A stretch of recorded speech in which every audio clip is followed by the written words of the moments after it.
Hello everyone, welcome back to my another blog. उम्मीद करती हूँ कि आप सभी बहुत खुश होंगे और स्वस्थ होंगे और अपना सर्दियों का सारा मज़ा ले रहे होंगे।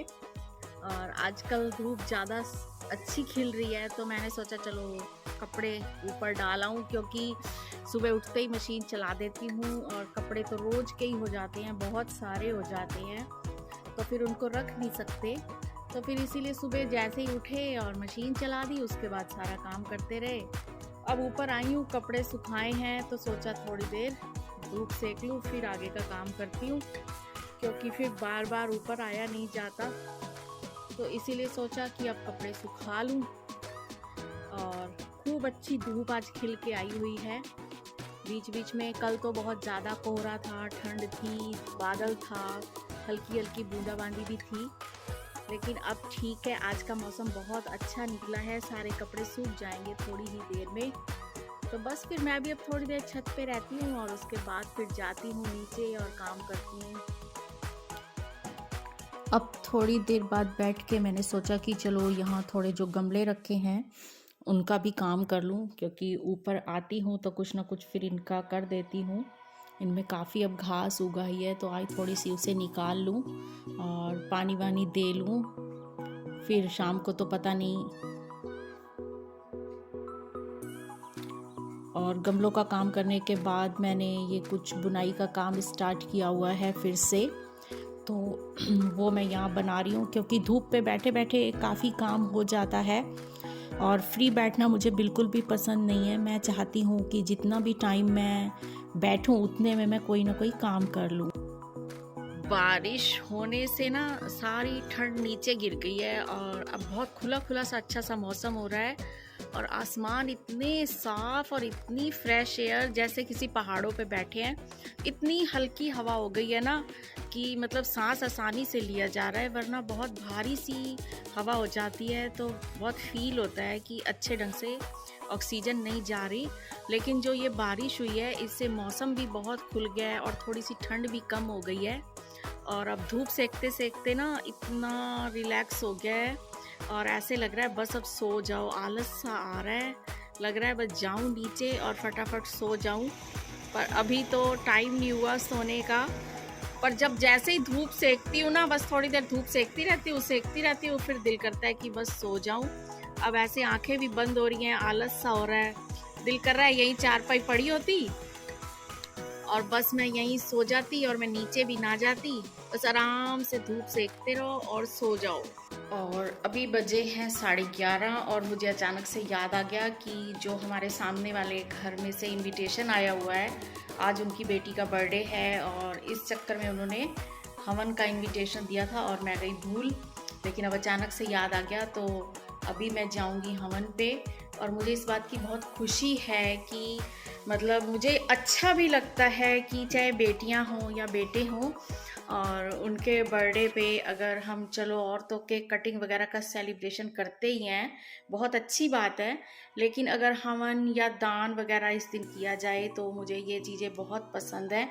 दान का तो मैं ये कहूँगी कि कोई मतलब गौ आश्रम में दान करता है, कोई वृद्ध आश्रम में दान करता है, या कोई कोढ़ आश्रम में दान करता है, या कोई गरीबों को दान दे के आता है, और या कोई किसी संस्था को दान करता है, तो वो दान तो मेरे ख्याल से जो गुप्त दान होना चाहिए वो हमको शो नहीं करना चाहिए।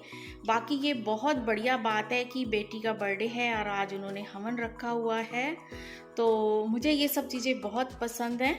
इससे एक तो पता चलता है कि बेटियों की भी खुशी होती है और बराबर रखा गया है, माँ बाप के लिए सभी बच्चे बराबर होते हैं।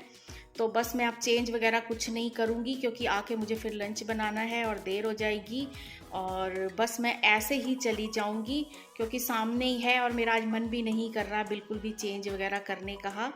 पता नहीं आज मेरा बीपी डाउन हो रहा है या क्या हो रहा है, मुझे समझ में अभी नहीं आ रहा।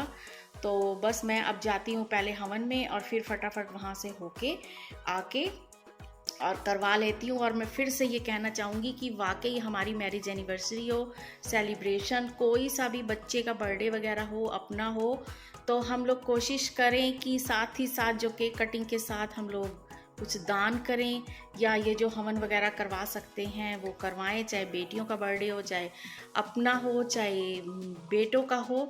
ये सब चीज़ें बहुत अच्छी लगती हैं और हवन कराने से घर की वाइब्स भी बहुत अच्छी हो जाती हैं। आजकल हम लोगों ने ज़रा वो पुराने ग्रंथ पढ़ने छोड़ दिए हैं, नहीं तो अगर वो पढ़ा जाए तो उसमें से हमें पता चलता है कि हवन वगैरह कराने से कितनी घर की शुद्धिकरण होती है, वातावरण कितना शुद्ध होता है, मंत्रों का जब उच्चारण होता है और इतनी हम आहुतियाँ देते हैं तो उनका क्या क्या फ़ायदा होता है। कुल मिलाकर ये सब चीज़ें बहुत अच्छी हैं। जो कर सकता है, जो करवा सकता है, वो ये ज़रूर करना चाहिए कि बेटियों के बर्थडे पे भी हमें ये वाले ऐसे ओकेज़न रखने चाहिए। तो बस अब मैं चलती हूँ और फिर आके मैं काम करूँगी दूसरा। और बड़ी दीदी भी नहीं जा रही और झाई जी भी नहीं जा रही, क्योंकि झाई जी चली गई हैं सत्संग घर और बड़ी दीदी को कहीं और जाना पड़ रहा है, तो इसीलिए अब मुझे जाना पड़ेगा। नहीं तो मैं शायद आज जितनी मेरी हालत डाउन हो रही है मैं ना जाती, लेकिन सामने का मामला है तो जाना भी पड़ेगा, फिर वो नाराज़ हो जाएंगी भाभी जी, तो इसलिए मुझे तो अब जाना पड़ेगा। और इस वक्त घर में कोई भी नहीं है और सब एक बार अपने अपने काम पे चले गए हैं। देव भी कहीं गया हुआ है, ये भी उसके साथ देव के गए हैं और दीदी जा रही हैं, झाई चली गई है और पारस और दीदी और शगुन ये तीनों कहीं जा रहे हैं। तो अब बस मैं रह गई हूँ, मुझे तो फिर ज़रूरी जाना पड़ेगा। और अब मैं लॉक लगाती हूँ और चलती हूँ।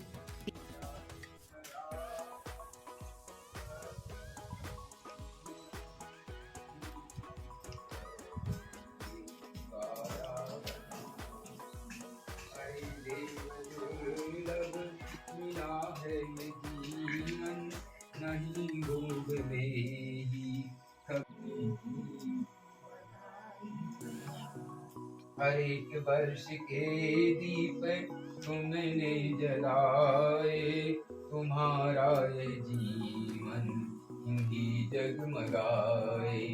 हर एक वर्ष के दीप तुमने जलाए, तुम्हारा ये जीवन ही जगमगाए।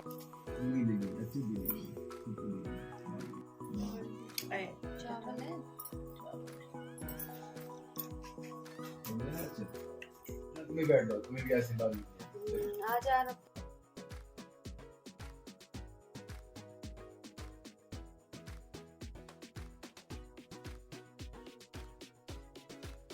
कल्याण में लगे और इसका जीवन सार्थक हो, जीवन जो है उपयोगी हो और जीवन जो है वो परमात्मा का दिया हुआ जो उपहार है वो सार्थक हो। इस बात को सार्थक कर दिलाएंगे। ओम सुस्नाहि इंद्रो विश्वाः स्वस्तिना पूषा विश्ववेदाः स्वस्तिनस्तार्क्ष्यो वरिष्ठनेमि स्वस्तिनो बृहस्पतिर्दधातु। ओम मंगलम भगवान विष्णु मंगलम गरुड़ध्वजा मंगलम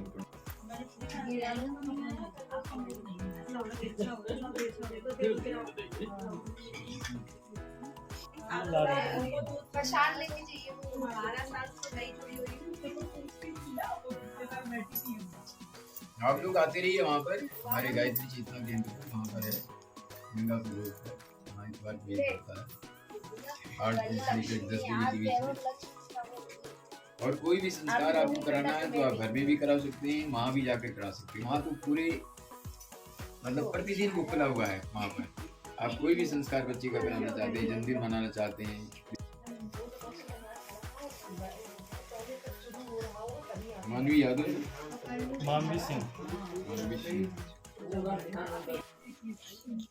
सबको मिल गया ना। चाय बना लूं थोड़ी सी। अच्छा भाभी चलते हैं, बहुत बधाई। और बस इसी के साथ फिर मैं घर आ गई और मैंने फिर खाना बनाया, खाया और ऐसे करते करते ही शाम का टाइम हो गया।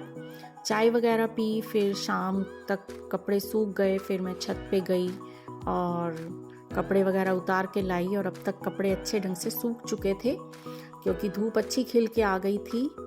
तो बस अब मैं आ गई हूँ वीडियो के एंड पे। और जो लोग मेरे चैनल पर नए हैं तो उनसे रिक्वेस्ट है प्लीज़ मेरे चैनल को सब्सक्राइब करें, लाइक करें, कमेंट करें और बस इसी तरह अपना प्यार देते रहें। आपके सपोर्ट के बिना नहीं हो पाएगा कुछ भी। तो बस अब फिर मिलते हैं एक नई वीडियो के साथ, तब तक सेफ रहें, सुरक्षित रहें, क्योंकि कोरोना, ओमिक्रॉन और डेल्टा फिर से बहुत ज़्यादा आ गया है और सभी लोगों को यही है कि अपनी अपनी सुरक्षा अपने ही हाथों में है। तो फिर मिलते हैं एक नई वीडियो के साथ। Bye bye.